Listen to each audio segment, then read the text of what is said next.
नमस्कार, आप देख रहे हैं न्यूज वन इंडिया। मैं हूं आपके साथ कीर्ति बिंदल और बुलेटिन का आगाज महत्वपूर्ण खबर के साथ। मुंबई में सीएम योगी ने फिल्मी जगत से जुड़े निर्माता निर्देशकों से मुलाकात की है और इसके बाद उनके साथ सीएम योगी ने संवाद भी किया। फिल्म जगत से जुड़े निर्माता निर्देशकों को संबोधित करते हुए सीएम योगी ने कहा कि समाज में फिल्मों का बड़ा योगदान है। उन्होंने निर्माता निर्देशकों से कहा कि यूपी में एयर कनेक्टिविटी अच्छी है, उन्हें किसी तरह की कोई परेशानी नहीं होगी। वहीं उन्होंने कहा कि यूपी आजमगढ़ को लेकर एक अलग नजरिया था, लेकिन अब वो नजरिया बदल गया है। पहले आजमगढ़ के नाम से लोग डरते थे, लेकिन अब आजमगढ़ में कोई डर नहीं है। हमने आजमगढ़ से एक्टर को सांसद बनाया है।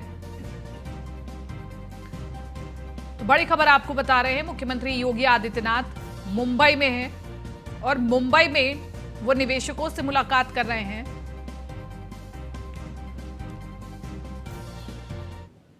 जोड़ने में और हिंदी फिल्मों ने हिंदी के प्रचार प्रसार में जितना बड़ा योगदान दिया है पूरे देश के अंदर, उत्तर से लेकर दक्षिण तक, पूर्व से लेकर पश्चिम तक, वो अभूतपूर्व है, अभिनंदनीय है और हमें उस अच्छाई को देखना होगा जो लोगों के मनोरंजन के साथ साथ उनके ज्ञानवर्धन के लिए राष्ट्रीय एकता और अखंडता की दिशा से बड़ी भूमिका का निर्वहन करते हैं। और ये हमारी फिल्मों ने हमेशा किया है, हमें उसको उसी दृष्टिकोण से देखना होगा। उत्तर प्रदेश के अंदर हम लोगों ने कनेक्टिविटी बहुत अच्छी, सुरक्षा के साथ साथ कनेक्टिविटी भी की है और उत्तर प्रदेश के अंदर केवल बड़े महानगरों को ही जोड़ने के लिए नहीं, बल्कि हम लोग इस समय 2017 तक हमारे 2 एयरपोर्ट क्रियाशील थे, एक लखनऊ एक वाराणसी। आज हमारे 9 एयरपोर्ट क्रियाशील हैं। एयर कनेक्टिविटी हमने बहुत अच्छी दी है। 10 एयरपोर्ट पे हम कार्य कर रहे हैं, बहुत शीघ्र इन्हें हम क्रियाशील करने जा रहे हैं। चित्रकूट में भी आपको एयरपोर्ट की सुविधा मिलेगी। सोनभद्र में भी आपको एयर कनेक्टिविटी की सुविधा हम देंगे। कभी आजमगढ़ के नाम से लोग डरते थे और मुंबई में तो रूम नहीं मिलता था आजमगढ़ के रेस्टोरेंट को। आज हम लोगों ने आजमगढ़ में मुंबई से एक कलाकार को वहां सांसद भी बना दिया है।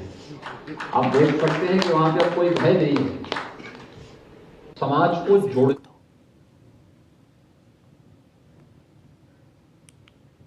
और वहीं इससे पहले सीएम योगी आदित्यनाथ ने बैंकिंग, वित्त और उद्योग जगत के दिग्गजों से मुलाकात की। सीएम योगी ने बैंकिंग और वित्त क्षेत्र के देश के अधिकारियों और उद्योगपतियों से भारत के सबसे अधिक आबादी वाले राज्य उत्तर प्रदेश के विकास में भागीदार बनने का आह्वान किया। मुंबई के ताज होटल में आयोजित कॉन्फ्रेंस में मुख्यमंत्री आदित्यनाथ ने बैंकर्स और उद्योगपतियों से कहा कि मुंबई को देश की आर्थिक राजधानी कहा जाता है और इसलिए मैं खुद आपको यूपी आने का निमंत्रण देने आया हूं।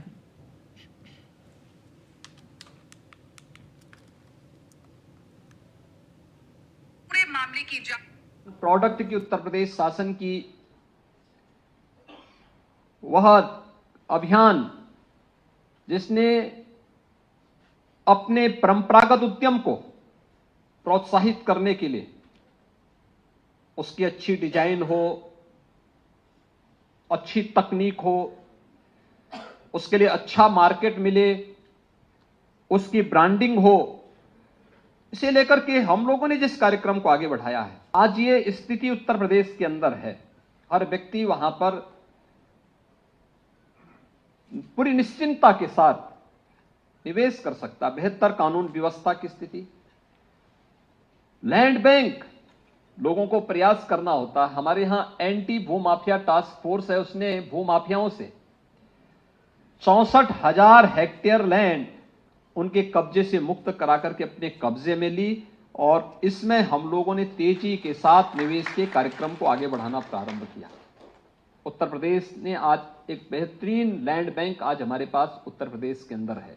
उत्तर प्रदेश में राजधानी लखनऊ से पूर्वी क्षेत्र को जोड़ने के लिए पूर्वांचल एक्सप्रेसवे, बुंदेलखंड को जोड़ने के लिए बुंदेलखंड एक्सप्रेसवे, पश्चिमी उत्तर प्रदेश को पूर्वी उत्तर प्रदेश से जोड़ने के लिए गंगा एक्सप्रेसवे, राजधानी दिल्ली से प्रदेश की राजधानी लखनऊ को जोड़ने के लिए यमुना एक्सप्रेसवे और आगरा लखनऊ एक्सप्रेसवे, ये कनेक्टिविटी के हमारे बेहतरीन माध्यम बन चुके हैं। आपको भी, आपकी निवेश को भी सुरक्षा की गारंटी राज्य सरकार देगी। मानवीय हस्तक्षेप जीरो है।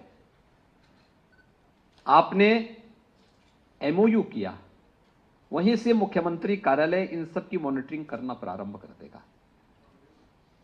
उसमें फिर आपको कहीं जाने की आवश्यकता नहीं। कोई भी आपके किसी कार्य में हस्तक्षेप नहीं करेगा। आप फिर देखेंगे निवेश मित्र, निवेश सारथी के साथ साथ इंसेंटिव देने की कार्रवाई भी, ये सभी डीबीटी के माध्यम से सीधे आपके पास जाएगा। आपको किसी कार्यालय के पास जाने की आवश्यकता ही नहीं पड़ेगी। हम लोगों ने टेक्नोलॉजी का उपयोग करते हुए ह्यूमन इंटरफेरेंस को जीरो करने का प्रयास किया है। पीएम मोदी ने आज सभी राज्यों की जल मंत्रियों के सम्मेलन को संबोधित किया। इस दौरान उन्होंने कहा कि जल मंत्रियों का पहला सम्मेलन अपने आप में महत्वपूर्ण है। वाटर सिक्योरिटी पर अभूतपूर्व काम किया जा रहा है। वाटर विजन 2047 अगले 25 सालों की महत्वपूर्ण यात्रा का विजन है। इससे जनता में जब ये सब देखते हैं, इन्वॉल्व होते हैं, तो ये इस प्रकार की योजना हो या अभियान हो, एक सेंस ऑफ ओनरशिप आती है। और जो सेंस ऑफ ओनरशिप जो है ना, वो सफलता की सबसे बड़ी कुंजी होती है। अब आप देखिए स्वच्छ भारत अभियान कितना बड़ा उदाहरण है। स्वच्छ भारत अभियान में जब लोग जुड़े तो जनता में भी एक चेतना आई, जागृति आई। गंदगी दूर करने के लिए जो संसाधन जुटाने थे, जो विभिन्न वाटर ट्रीटमेंट प्लांट बनवाने थे, शौचालय बनवाने थे, ऐसे अनेक कार्य सरकार के द्वारा हुए। लेकिन इस अभियान की सफलता तब सुनिश्चित हुई जब जनता में, प्रत्येक नागरिक में सोच आई कि गंदगी नहीं करनी है, गंदगी नहीं होनी चाहिए। गंदगी के प्रति एक नफरत का भाव नागरिकों में आने लगा। अब जनभागीदारी की यही सोच हमें जल संरक्षण के लिए जनता के मन में जगानी है। इसके लिए जनता को हम जितना ज्यादा जागरूक करेंगे, उतना ही प्रभाव पैदा होगा। त्रिपुरा में केंद्रीय गृह मंत्री अमित शाह ने कहा कि 1 जनवरी 2024 को अयोध्या में गगनचुंबी राम मंदिर तैयार हो जाएगा। वहीं अमित शाह ने विपक्ष पर हमला करते हुए कहा कि त्रिपुरा में भाजपा के नेतृत्व वाली सरकार ने उग्रवाद का सफाया कर पूर्वोत्तर राज्य में चहुमुखी विकास किया है। प्रधानमंत्री नरेंद्र मोदी के प्रति लोगों का अपार प्यार और विश्वास स्पष्ट रूप से दर्शाता है कि त्रिपुरा में भारतीय जनता पार्टी फिर से सरकार बनाएगी। कश्मीर जो है वो हमारा है या नहीं है? जोर से बताओ, ये कश्मीर हमारा है या नहीं है? और जोर से बताओ, है या नहीं है? धारा 370 हटानी चाहिए, नहीं हटानी चाहिए?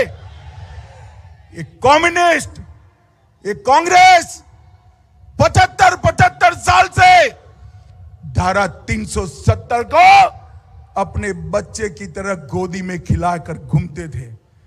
5 अगस्त 2019 को मोदी जी ने धारा 370 को उखाड़ कर फेंक दिया मित्रों। और ये कश्मीर हमारा हमेशा के लिए, भारत माता का ये मुकुटमणि कश्मीर हमेशा के लिए भारत के साथ जुड़ गया। मगर जब मैं बिल लेकर संसद में खड़ा हुआ, एक कम्युनिस्ट, कांग्रेस, ममता, समता, सपा, बसपा, ये सारी की सारी मंडली काऊ काऊ काऊ काऊ करने लगी कि मत हटाइए, मत हटाइए। मैंने बोला भाई क्यों ना हटाए? उन्होंने कहा कश्मीर के अंदर खून की नदियां बह जाएगी। अरे राहुल बाबा, 3 साल हो गए, खून की नदियां छोड़ो, किसी की कंकर चलाने की हिम्मत नहीं है, कंकर चलाने की हिम्मत नहीं है। ये नरेंद्र मोदी सरकार। यूपी में एमएलसी चुनाव के लिए नामांकन शुरू होने के बाद उम्मीदवारों के नाम को लेकर चर्चाएं तेज हो गई हैं। वहीं यूपी बीजेपी में 5 उम्मीदवार के नाम को फाइनल कर लिया गया है। इनका नाम फाइनल होने के बाद नामों का पैनल केंद्रीय नेतृत्व को भेजा गया है। विधान परिषद की शिक्षक स्नातक खंड की 5 सीट पर उम्मीदवार के नाम का ऐलान जल्द हो सकता है। बताया जा रहा है कि बीजेपी के 3 मौजूदा विधान परिषद सदस्यों को फिर से उम्मीदवार बनाने पर लगभग सहमति बन चुकी है। गोरखपुर फैजाबाद एमएलसी देवेंद्र प्रताप सिंह और कानपुर खंड से अरुण पाठक और बरेली मुरादाबाद खंड से डॉक्टर जयपाल सिंह व्यस्त को फिर से मौका दिया जा सकता है। इनके अलावा 2 क्षेत्रीय अध्यक्ष ब्रज क्षेत्र के रजनीकांत महेश्वरी और कानपुर बुंदेलखंड क्षेत्र के मानवेंद्र सिंह का नाम भी एमएलसी चुनाव के लिए उम्मीदवारों की रेस में है। इसके अलावा ब्रज बहादुर प्रकाश पाल और संतोष सिंह का भी नाम एमएलसी के लिए चर्चा में है।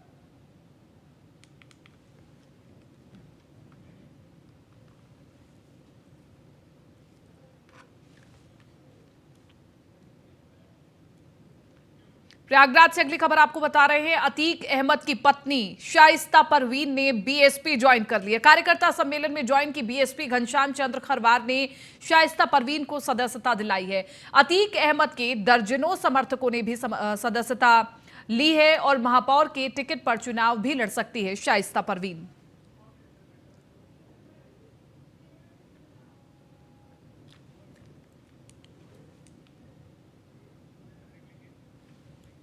बीजेपी के पूर्व मंत्री व वर्तमान में बांसी विधानसभा से विधायक जयप्रताप सिंह ने न्यूज़ वन इंडिया से खास बातचीत की। इस दौरान जयप्रताप सिंह ने राहुल गांधी की भारत जोड़ो यात्रा, निकाय चुनाव में ओबीसी आरक्षण और बीजेपी सांसद वरुण गांधी के बिगड़ते बोल पर क्या कुछ कहा, आपको सुनवा देते हैं। करने के लिए हमारे साथ मौजूद हैं पूर्व मंत्री और वर्तमान में विधायक जयप्रताप सिंह। सर, भारत जोड़ो यात्रा उत्तर प्रदेश में भ्रमण कर रही, तीसरा दिन है। जिस तरह से सर भीड़ जुट रही है, क्या लग रहा है सर बीजेपी इसको चुनौती के तौर पे ले रही है? पहली बात तो भारत जोड़ो यात्रा जो कांग्रेस के पूर्व अध्यक्ष जी ने, राष्ट्रीय अध्यक्ष ने अपना प्रारंभ किया था, मुझे लगता है कि ये शब्द उन्होंने जो इस्तेमाल किया भारत जोड़ो यात्रा, क्योंकि भारत तो 1947 आज़ादी पाने के बाद सरदार वल्लभ भाई पटेल के माध्यम से पूरा भारत को जोड़ दिया गया था और उसका एक रिपब्लिक बनाया गया था, उसका एक संविधान खड़ा किया गया था कि एक रिपब्लिक बना था। और तब से भारत तो भारत है और भारत के अंदर रहने वाले सभी नागरिक हैं। अब यदि आप एक यात्रा निकालते हैं क्योंकि आपने भारत नहीं देखा है, क्योंकि आप थोड़ा बहुत विदेश में ज़्यादा घूमे हैं और आप राजनीतिक दृष्टिकोण से अगर लोगों को जोड़ना चाहते हैं, तो मुझे लगता है वो भारत जोड़ो यात्रा का नाम तो वैसे ही गलत है, उसको नहीं करना चाहिए था। और जब निकाल ही लिए हैं और अपना पैदल घूम रहे हैं तो ये अच्छी बात है कि वो भारत देख भी ले कि भारत के ग्रामीण कैसे रहते हैं, भारत में क्या क्या होता है। और उनके साथ जो लोग आकर्षित होकर जुड़ रहे हैं, राजनीतिक कारणों से जुड़ रहे हैं या ऐसे दल जुड़ रहे हैं क्योंकि उनका मकसद तो वही है कि कांग्रेस को आगे बढ़ाने के लिए और भाजपा से, भारतीय जनता पार्टी और उनके सहयोगी दल या एनडीए से टक्कर लेने के लिए अगले 1 साल के बाद जो चुनाव संभव है, क्या बोलते हैं, सांसद का चुनाव जो है लोकसभा का, उसके तैयारी के लिए कर रहे हैं। सुप्रीम कोर्ट से यूपी सरकार को बड़ी राहत मिली है, खासकर ओबीसी आरक्षण को लेकर। सर, इसको किस तरह से देखते हैं और क्या कहेंगे? देखिए, वो ओबीसी आरक्षण तो होना ही है। आरक्षण का अपने आप में ही संविधान में जो तथ्य दिए हुए हैं उसको ध्यान में रख के कोई भी चुनाव, इस तरह के चुनाव जो होते हैं उसको ओबीसी में ध्यान तो रखना ही पड़ता है। सभी समाज को ऊपर उठा के साथ में ले चलना, ये तो भारतीय जनता पार्टी का पुराने नीति भी है और हम सबको जोड़ते हुए चल भी रहे हैं। तो जो थोड़ी बहुत कमी आ गई होगी उसमें और जिसके वजह से हाई कोर्ट ने इतना बड़ा टिप्पणी दे दिया, उसको तत्काल आयोग बना के, और मुझे लगता है कि 3 महीने के अंदर उसका रिपोर्ट भी आ जाएगा और उसके बाद जो सुप्रीम कोर्ट से उन्होंने ले लिया है, राहत मिल चुका है कि 31 जनवरी के बदले में आप अपना आयोग का संस्तुति को पूरा करने के बाद और जितना जल्दी आप अपना चुनाव कराएंगे, उसका जो प्रशासनिक व्यवस्था है वो डीएम के अध्यक्षता में 3 सदस्य समिति लगा के उसको आप करवाएंगे। तो ये तो होना ही है। तो ओबीसी, बिना ओबीसी आरक्षण या बिना आरक्षण के ही हम लोग चुनाव तो नहीं कराएंगे। आपके पार्टी के ही एक सांसद हैं वरुण गांधी, काफ़ी चर्चाओं में है। अटकलें ये भी है कि वो बीजेपी छोड़ कांग्रेस में शामिल होंगे। उन्होंने अपने ट्विटर अकाउंट से बीजेपी भी हटा दिया।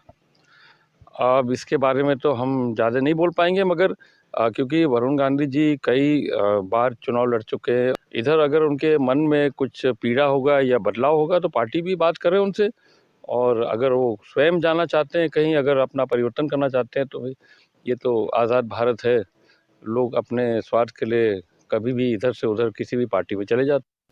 चलिए रुक कर लेते हैं अगली खबर का। झांसी से अगली खबर, सपा के पूर्व एमएलए दीप नारायण सिंह की संपत्ति कुर्क की गई है।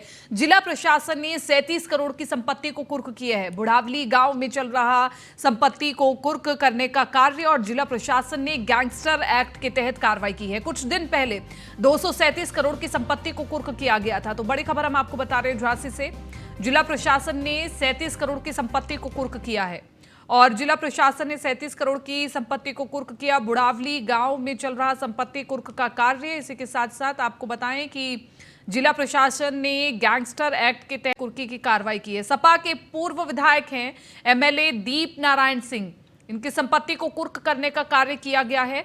जिला प्रशासन ने 37 करोड़ की संपत्ति को कुर्क करने का कार्य किया है। बुढ़ावली गांव में चल रहा संपत्ति को कुर्क करने का कार्य जिला प्रशासन ने गैंगस्टर एक्ट के तहत कार्रवाई की है।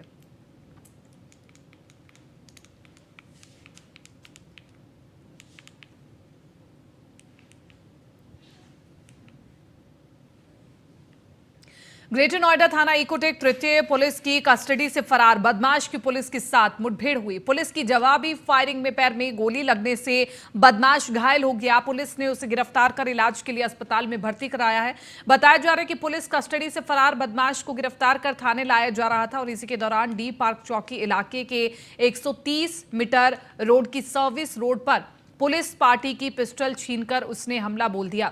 हालांकि पुलिस ने तुरंत जवाबी फायरिंग करते हुए उसे घायल कर दिया। बहरहाल पुलिस मामले में आगे की कार्रवाई में जुट गई है। मुकदमा प्रांत संख्या 185/2016 में एक एनबीडब्ल्यू जारी हुआ था। इस एनबीडब्ल्यू को तामील कराकर जो मुलजिम था राजीव उर्फ राका, उसको गिरफ्तार करके कल थाने पर लाया गया था, जहां पर वो पुलिस कस्टडी से फरार हो गया था। उसकी गिरफ्तारी के लिए तत्काल टीम्स का गठन किया गया था और उसको आज उसके घर से पुलिस ने गिरफ्तार किया था। जब गिरफ्तार करके उसको थाने पर लाया जा रहा था तो रास्ते में अग्रेसिव हो गया और उसने एक पुलिसकर्मी से उसकी पिस्टल छीनने का प्रयास किया। इसमें आत्मरक्षा में पुलिस को गोली चलानी पड़ी, जिसमें राजीव उर्फ राका घायल हुआ है। उसको प्राथमिक उपचार के लिए हॉस्पिटल भेज दिया गया है। मुकदमा लिखकर इसमें अन्य विधिक कार्रवाई करी जा रही है। निशांत शर्मा ब्यूरो चीफ बने हुए हैं ज्यादा जानकारी के साथ हमारे साथ फोन लाइन पर। निशांत, क्या कुछ है पूरी खबर एक बार बताएं विस्तार से। देखिए, देर रात में पुलिस की कस्टडी से ये बदमाश फरार हो गया था। हालांकि इकोटेक 3 मामला है जहां थाने से ये बदमाश फरार हुआ और फरार होने के बाद पुलिस की 3 टीमें लगाई गई थी और ये पुलिस मुठभेड़ में अब इसको गिरफ्तार किया गया है और मुठभेड़ के दौरान इसको गोली भी लगी है और कहीं ना कहीं ये पुलिस के लिए एक बड़ी कामयाबी देखी गई है। जिस तरीके से कस्टडी से फरार हुआ और कस्टडी से फरार होने के बाद इसको 24 घंटे के अंदर पुलिस ने मुठभेड़ के दौरान इसको गिरफ्तार कर लिया है। इसको उपचार के लिए अस्पताल में भेजा गया है। हालांकि इसके पास से जो पुलिस पर फायरिंग की गई थी वो भी एक तमंचा इसके पास से बरामद किया गया और कहीं ना कहीं देखा जाए जिस तरीके से पुलिस की कस्टडी से फरार हुआ था उसके बाद इसको मुठभेड़ के दौरान गिरफ्तार किया गया। निशांत, इसके अलावा पुलिस क्या कुछ कह रही है इस पूरे मामले में, क्योंकि पुलिस की पिस्टल छीनकर पुलिस पार्टी पर भी हमला बोला गया है, क्या कुछ पूरी परिस्थितियां वहां पर बनी होंगी? देखिए, ये जो बदमाश था एनबीडब्ल्यू के मामले में इसको गिरफ्तार किया गया था एक दिन पहले और उसके बाद ये देर रात में पुलिस की कस्टडी से फरार हो गया था। हालांकि इस मामले में 3 टीमें पुलिस कमिश्नर लक्ष्मी सिंह द्वारा खुद लगाई गई थी। हालांकि इस मामले में जो लापरवाही दोषी पुलिसकर्मियों के खिलाफ भी कार्रवाई की गई थी और उसके बाद जो है इसमें टीमें को सफलता मिली है, जहां इसे मुठभेड़ के दौरान इसे गिरफ्तार किया गया है। इसे जिला अस्पताल में घायल अवस्था में भेजा गया है इसका उपचार के लिए और उसके बाद इसको कहीं ना कहीं जेल के लिए इसे रवाना किया जाएगा। ठीक है निशांत, शुक्रिया। नेपाल से चरस लेकर भारतीय सीमा में दाखिल हुई महिला को बहराइच में पुलिस और एसएसबी की संयुक्त टीम ने दबोच लिया। आरोपी महिला के पास से 5 किलोग्राम चरस बरामद हुई है, जिसकी अंतर्राष्ट्रीय बाजार में कीमत 2 करोड़ रुपए बताई जा रही है। दरअसल भारत नेपाल सीमा पर पुलिस और एसएसबी की संयुक्त सघन चेकिंग चल रही थी और इस दौरान रूपही डीहा चेक पोस्ट पर नेपाल की तरफ से एक महिला भारतीय सीमा पर आती हुई दिखी और महिला के हाव भाव को देख करके जवानों को उस पर शक हुआ। टीम को देखकर वो तेजी से कस्बे की तरफ बढ़ने लगी और इस पर टीम में शामिल महिला जवानों ने घेराबंदी करते हुए उसे रोक लिया और जब उसकी तलाशी ली गई तो उसके पास से 5 किलोग्राम चरस बरामद हुई है। महिला के खिलाफ मुकदमा दर्ज कर पुलिस ने उसे न्यायालय भेज दिया है और महिला हिमाचल प्रदेश की रहने वाली बताई जा रही है। आज पुलिस अधीक्षक महोदय बहराइच के कुशल निर्देशन में अवैध मादक पदार्थों के विरुद्ध चलाए गए अभियान में थाना रुपैडिया पुलिस और एसएसबी की संयुक्त टीम को एक बड़ी उपलब्धि हासिल हुई है। थाना रुपैडिया के उप निरीक्षक अश्विनी पांडे व रुदल बहादुर और एसएसबी के मुख्य आरक्षी रतुल, महिला आरक्षी संतोष व रेणु की संयुक्त टीम द्वारा रुपैडिया चेक पोस्ट पर हिमाचल प्रदेश की महिला जो कि माया और सपना है, छलाल शोषण, कुल्लू हिमाचल प्रदेश की रहने वाली है, वो संदिग्ध होने पर पकड़ा गया। हरदोई में डीएम मंगला प्रसाद सिंह और एसपी राजेश द्विवेदी ने संवेदनशील बाजारों के आसपास भीड़भाड़ वाले स्थानों पर पैदल गश्त कर जायजा लिया और लोगों को सुरक्षा का भरोसा दिया। गश्त के दौरान सड़कों पर लोगों ने अतिक्रमण कर रखा था, उसे डीएम एसपी ने हटवाया और हिदायत दी कि अगर दोबारा अतिक्रमण करने पर कार्रवाई की जाएगी।